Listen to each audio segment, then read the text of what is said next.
This book right here, this book right here is like the definitive Joker story.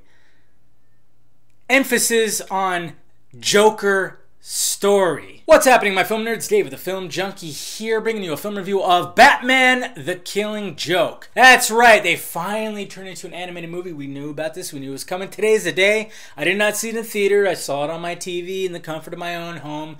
I thought about going to the theater, but I was like, I think I'd rather watch it in my underwear. Like I showed you at the beginning, it's based on this beautiful graphic novel that it is pretty much one of the best Joker, it is the best Joker tale that's been written. It's deranged, it's crazy. Even Tim Burton says, I love The Killing Joke. It's my favorite. It's the first comic I've ever loved.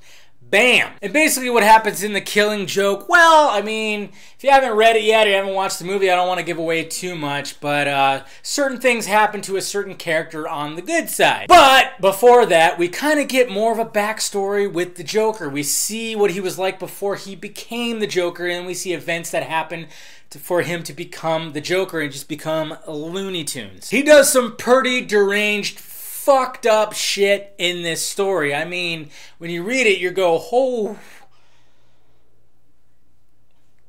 okay. And I really think that Jared Leto's Joker is really taking from this kind of Joker, just super clowny, super just outrageous, just a psychopath.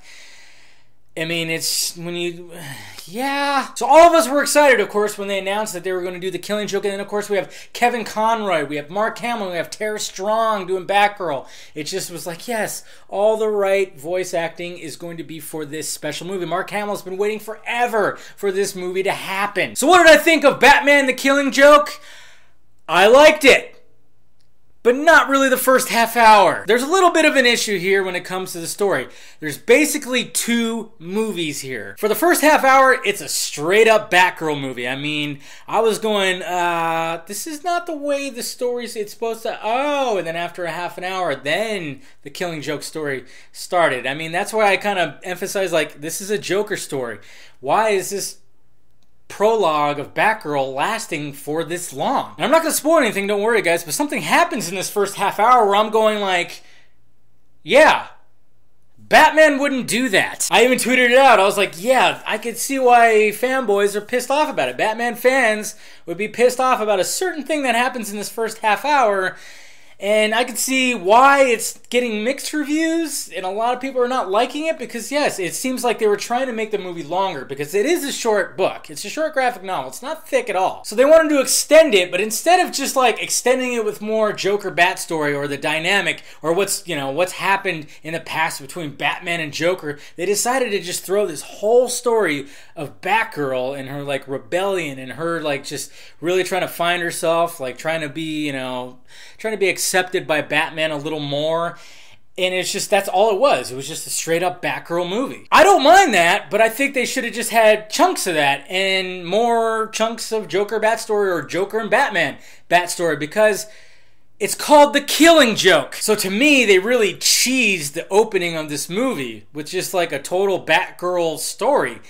And I literally was just sitting there going, when is the actual Killing Joke story going to start? And it finally did a half hour into it, and then I loved every minute of it. The story went along just like it did, deranged, sick, and then of course, you have the voices. The voice acting was superb. No matter what, throughout, the voice acting is superb. Tara Strong, great as Batgirl. Of course, Kevin Conroy and Mark Hamill just knocked it out, especially Mark Hamill. I mean, when I read The Killing Joke, I hear Mark Hamill's voice. Same thing when I read any Batman comic, I hear Kevin Conroy's voice. So it worked out, and they actually added a little thing to the end too, which was like, yeah, okay. That part I dug, but that whole beginning part was just like, really, this is supposed to be a Joker tale, and really The Killing Joke is really about Batman and Joker too. Like, how are these two foes, how is it going to end? How is it going to end between these two? Are they just going to keep feuding back and forth, or are they going to end up killing each other? So overall, yeah, it's great. It's fantastic. Watch it, please. But I'm just warning you that the first half hour,